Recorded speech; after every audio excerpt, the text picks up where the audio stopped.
Il-kumpanija wara l-ħwienet tal-convenience li jgħoddu għal 72 ħanut madwar il-pajjiż se tnaqqas 33 tunnellata tal-plastik konvenzjonali fis-sena.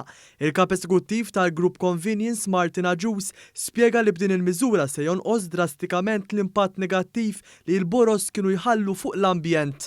Aħna għadna kif iddeċidejna li bħala boros li eventwalment nagħtu lill-konsumaturi tagħna dawn jkunu kollha biodegradable.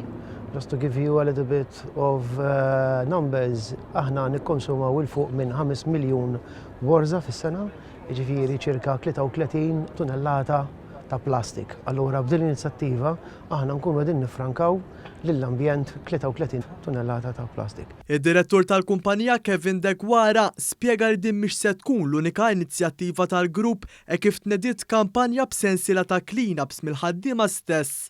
L-ambjent ukoll huwa fuq quddiem bħala priorità tagħna ta' kumpanija.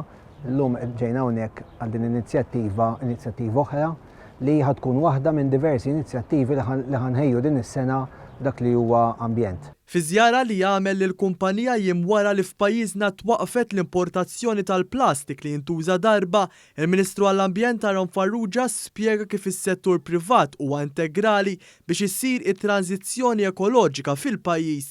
Huwa importanti li s-settur kummerċjali ikun magħna f'din it-tranzizzjoni ekoloġika li l-pajjiż għaddej minnha u hekk ningrazzjajthom kif għandhom l-ambjent fuq net tal-aġenda tagħhom ukoll.